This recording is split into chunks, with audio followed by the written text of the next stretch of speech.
President of the Republic of Kenya and Commander-in-Chief of the Defense Forces, I request protocol to escort His Excellency and invite him to address the Assembly.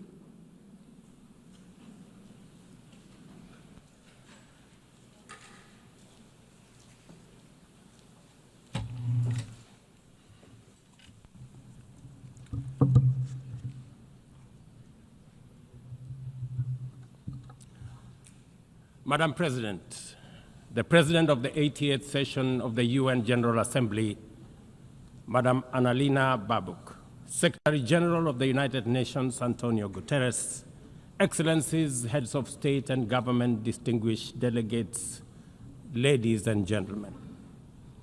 I congratulate you, Madam President, on your election to preside over the 80th session of the UN General Assembly.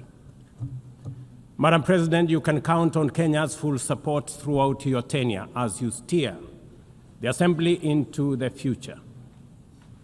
Ladies and gentlemen, 8 years ago, in the aftermath of the unprecedented global destruction and devastating war, the international community came together in hope.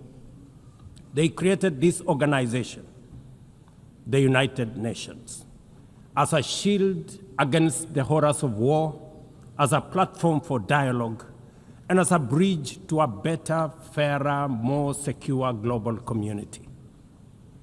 What is often forgotten or not mentioned today is that the United Nations grew out of the failure of the League of Nations that existed between 1919 and 1945. The League of Nations did not collapse for lack of good intentions or noble objectives. Formed at the end of the First World War and as part of the Treaty of Versailles, it was humanity's first attempt to build a permanent international organization to stop aggression and war and bring nations together. Its ambitions were to achieve collective global security, disarmament, peaceful dispute resolution, and cooperation on humanitarian and social issues. Despite these ideals, the League of Nations failed. The United States never joined, other great powers came and went, and without enforcement authority, its condemnation carried little weight. When Japan invaded Manchuria, when Italy marched into Ethiopia, and when Hitler openly defied its rules, the League stood by, helpless and powerless. By the late 1930s, its credibility had collapsed, and with the outbreak of the World War II, it was rendered irrelevant. Madam President, this history is both a lesson and a warning. Institutions rarely fail because they lack vision or ideals. More often, they drift into irrelevance when they do not adapt, when they hesitate to act, and when they lose legitimacy.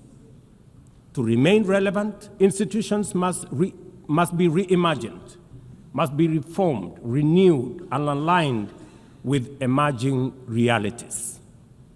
8 decades ago, the founders of the UN sought to correct the failures of the League of Nations by creating a stronger, more inclusive organization anchored in the principles of, and I quote, "We the people of the United Nations, determined to save succeeding generations from the scourge of war," end of quote. Today, we are gathered for the UN at 80. The question is unavoidable. Is the United Nations relevant to the demands of our time? Can it continue to serve humanity in the face of current realities? Or has it become a relic of a bygone era? Madam President, Excellencies, we meet against a grim global backdrop. Conflict rages in Eastern Europe, the Middle East, the Sahel, the Horn of Africa, and beyond. Climate disasters grow fiercer by the day. Inequality deepens, pandemics loom, and technological disruptions outpaces governance. Instead of trust, mistrust is spreading. Instead of solidarity, fragmentation is taking root. In place of hope, anxiety fills our global community. We are living, to borrow from the words of the founders of this institution, not in larger freedom, but in growing uncertainty. At this moment of turbulence, when we most need a strong United Nations, the organization faces its deepest crisis in credibility and capacity. Funding cuts have paralyzed its operations. Bureaucracy has slowed its response. The Security Council remains frozen in the post-war structures of 1945, unable to act inclusively, with fairness, and with speed. Ladies and gentlemen, I can, however, state with absolute conviction that the United Nations has been one of humanity's greatest achievements.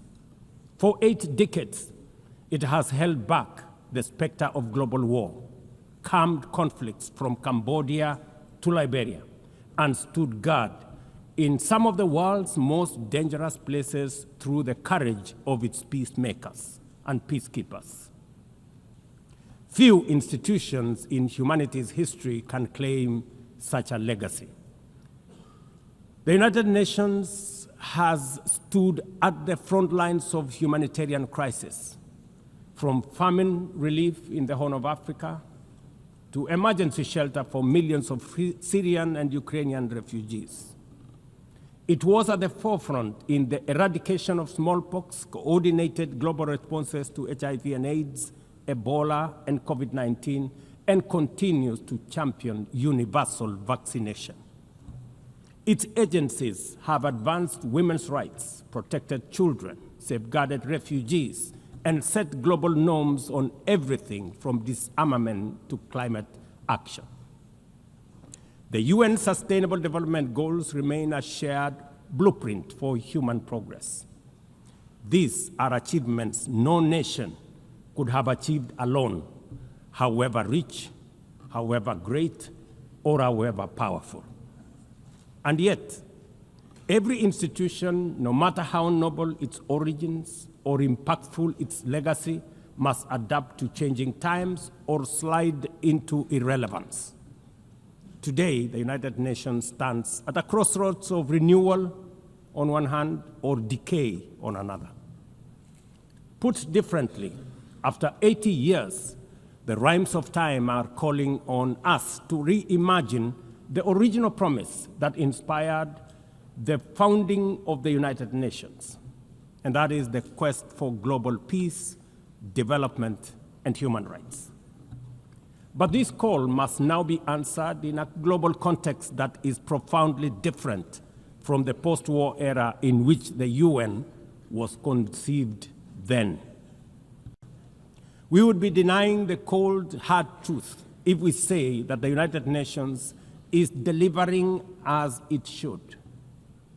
On peace and security, its voice is too often drowned by the rivalries of great powers, while some nations simply ignore its resolutions and do as they please.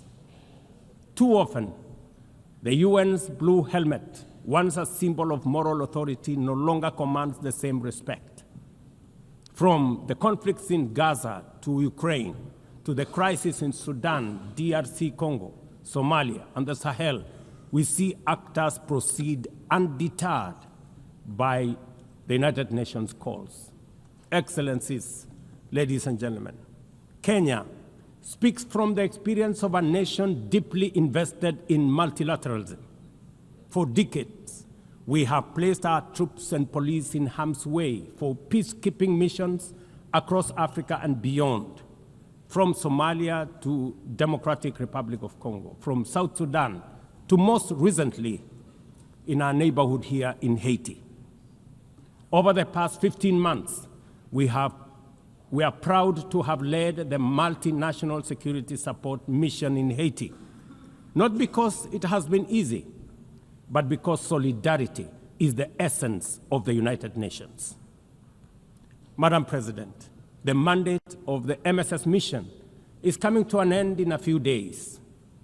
as the lead nation, allow me to briefly share our experiences, the successes and the challenges, as both a cautionary tale and a living lesson about the strengths and weaknesses of the current global security governance architecture.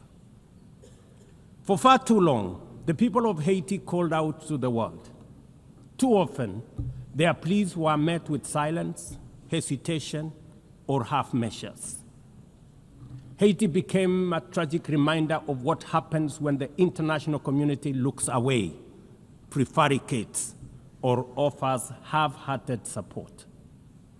When Kenya responded to the quest for the Haitian authorities, it was in the belief that we were joining a genuinely multinational effort.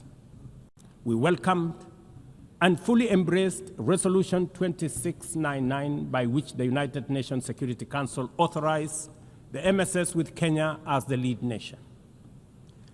Drawing on our decades of peace support operations, we stepped forward, stepped up, and deployed our officers to confront the rampant menace of gang violence in Port-au-Prince and its environs. Madam President, ladies and gentlemen, the mission has operated in a volatile environment under enormous constraints. It has been underfunded, under-equipped, and operated below 40% of its authorized personnel strength.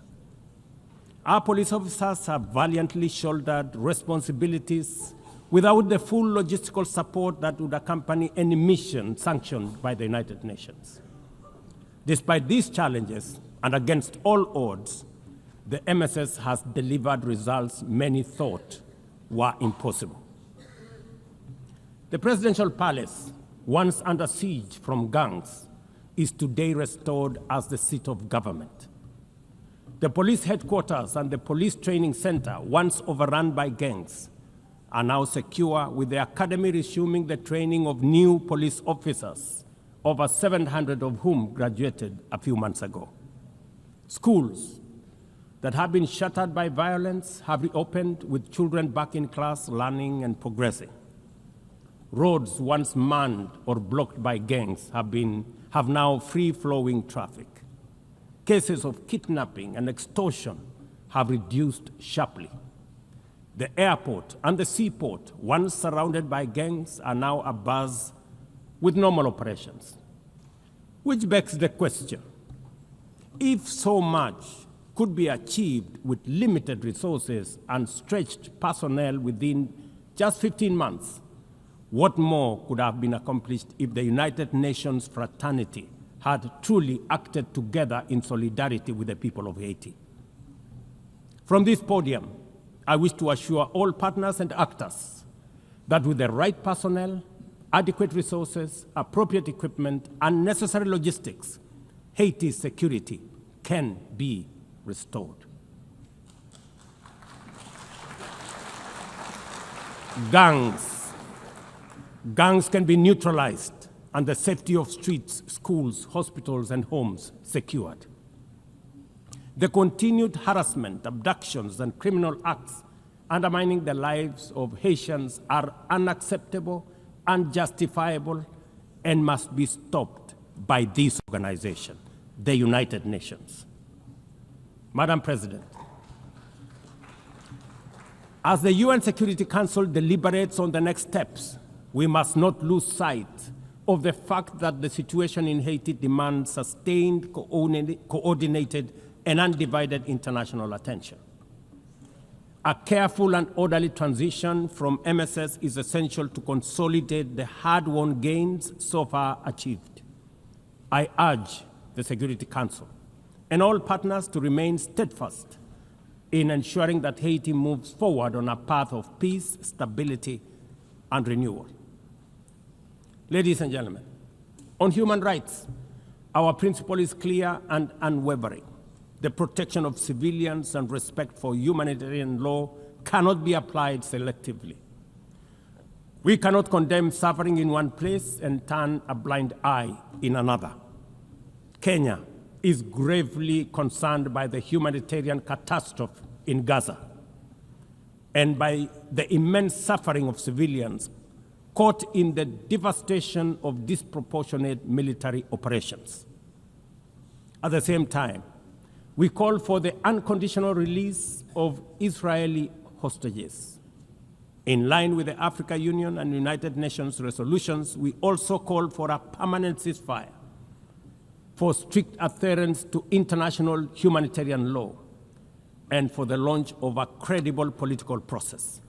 Only through such a process can the vision of a two-state solution be realized, where Israel and Palestine live side by side in peace, security, and stability. Kenya is equally deeply troubled by the worsening humanitarian situation in Sudan, where innocent citizens are caught in the crossfire of a needless war. We fully endorse the Quad, comprising Egypt, Saudi Arabia, the United Arab Emirates, and the United States, in affirming that there cannot be a military solution and that only political dialogue offers a viable path forward. We join the Quad in urging all parties, including SAF, RSF, and the external actors, to respect Sudan's sovereignty, unity, and territorial integrity, and firmly reject any attempts to divide the country, reaffirming our unwavering support for a unified Sudan for the benefit of all its people.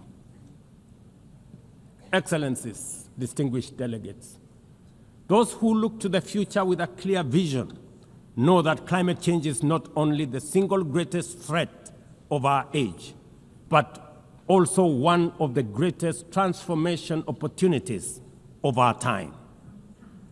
The global stocktake has made it plain that the world is off track.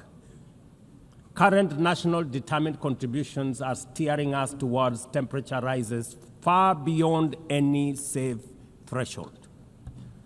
This is the difference between survival on one hand and devastation for millions across the world on the other. Kenya and Africa are not passive victims of this crisis. We are taking bold steps showing that climate action is not only possible, but can also be the foundation for inclusive growth. We are building a climate-resilient society by embedding adaptation into every sector, from agriculture and energy to infrastructure and livelihoods, to sustainable mining and artificial intelligence. This ambition is visible on the ground.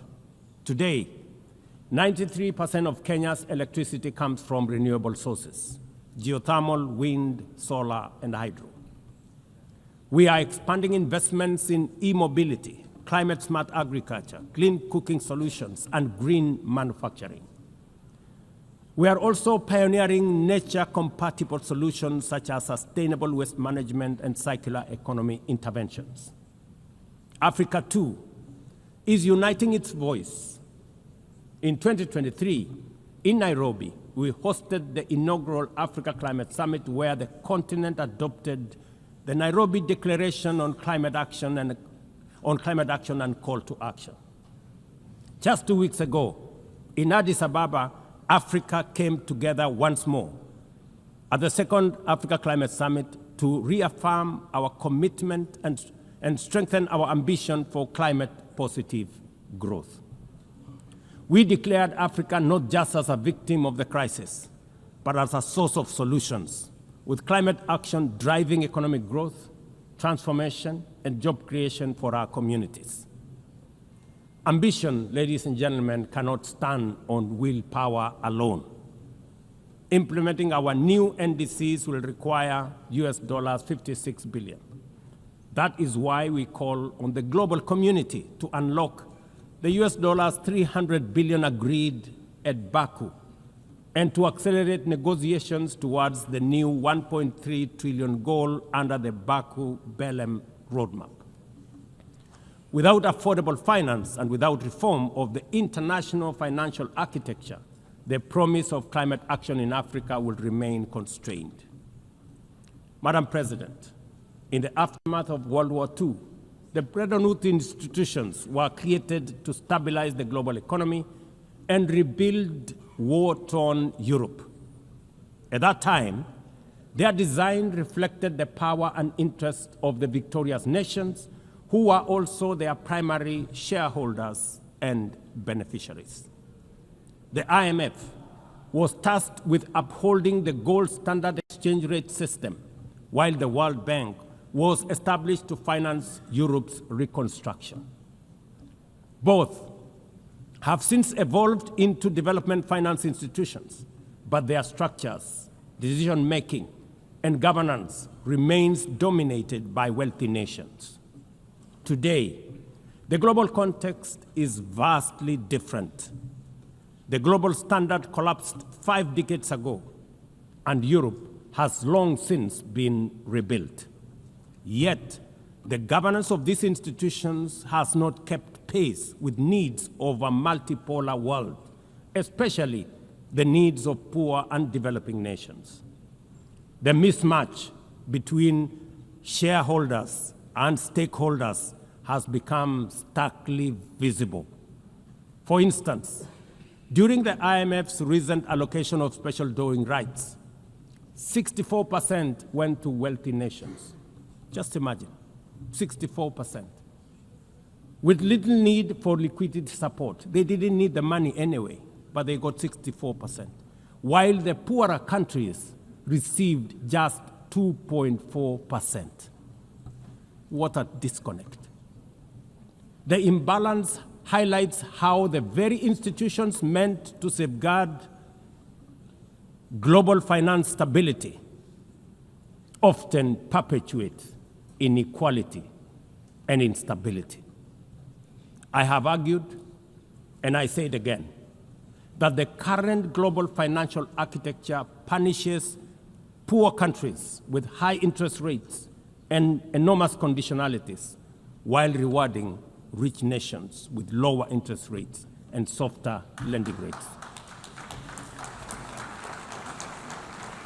Its rules, priorities, and allocation mechanisms consistently favor those already prosperous, while trapping vulnerable economies in cycles of debt, high borrowing costs, and inadequate access to emergency support and concessional funding.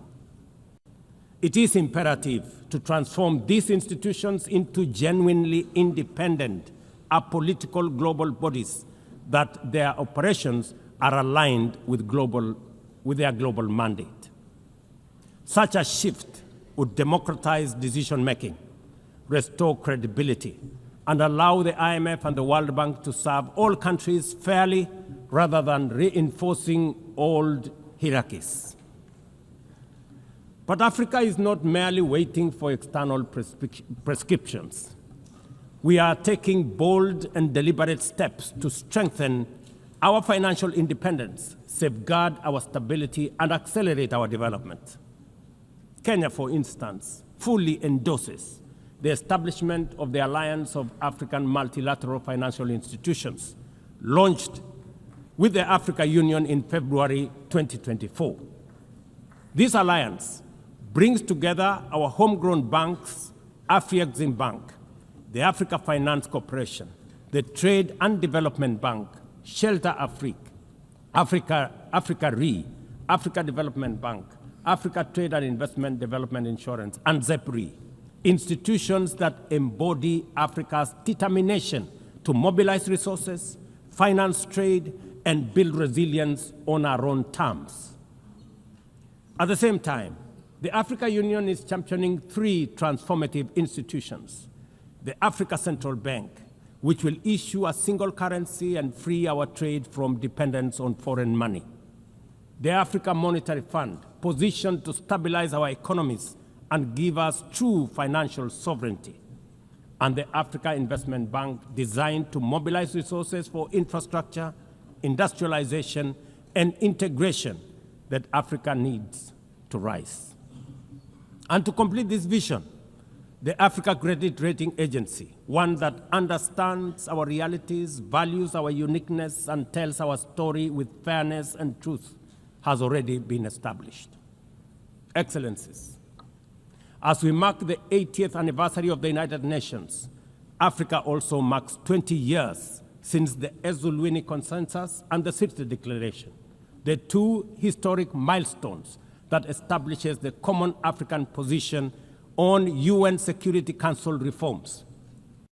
For 2 decades, Africa has spoken in one voice, demanding justice, equity, and representation in the highest organ of global governance. This demand, however, continues to be ignored, deferred, or endlessly debated to the detriment of both Africa and the legitimacy of the United Nations itself. You cannot claim to be the United Nations while disregarding the voice of 54 nations. It is not possible. Africa is no longer willing to wait on the margins of global governance while decisions about peace, security, and development are made without our understanding, without our perspectives, and without our voice.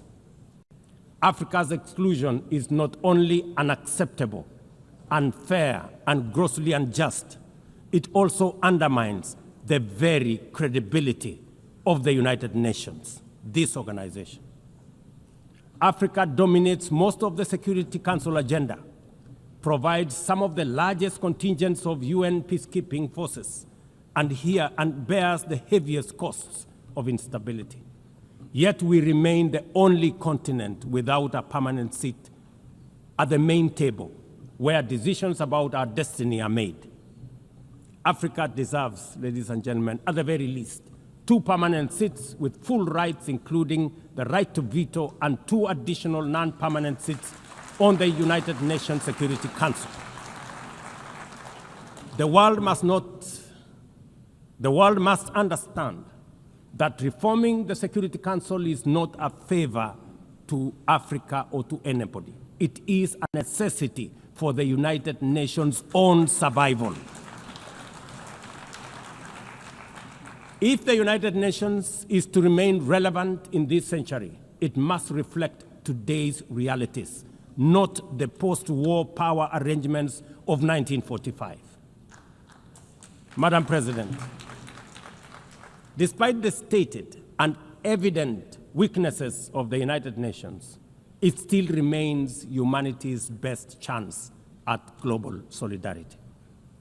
No other institution has the universal legitimacy or convening power of the UN.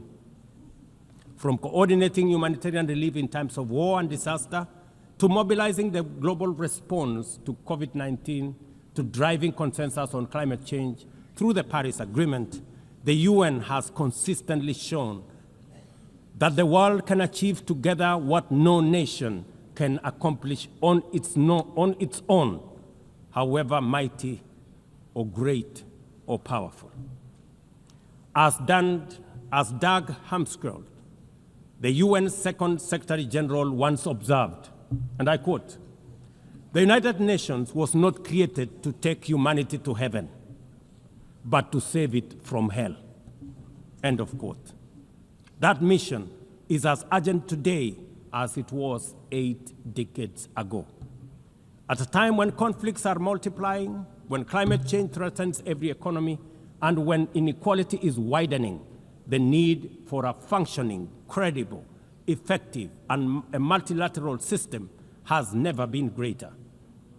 It is through the UN that nations have pooled resources to vaccinate billions of children, to protect refugees from through the work of the UNHCR, and to keep the peace in more than 70 missions across the world. Without the UN, these achievements, modest though they may sometimes seem, would not have been possible. That is why we must resist the temptation to give up on the UN or abandon it. We must make it fit for purpose, reform its structures, strengthen its mandate, and ensure its decisions reflect today's realities rather than the geopolitical map of a bygone era. As one of the hosts of the UN headquarters and the only one in the Global South, Kenya stands ready to do its part to enable the organization to go through this phase of renewal successfully as envisaged by the Secretary General under UN Haiti reforms. In conclusion, Madam President, ladies and gentlemen, the 80th anniversary of the United Nations must be more than a commemoration. It must be a turning point for the organization. Let us seize this moment to reimagine and rebuild the UN into a body that commands legitimacy, responds with speed, and delivers justice for all. I thank you, and God bless you. On behalf of the Assembly, I wish to thank the President of the Republic of Kenya and Commander-in-Chief of the Defense Forces. The Assembly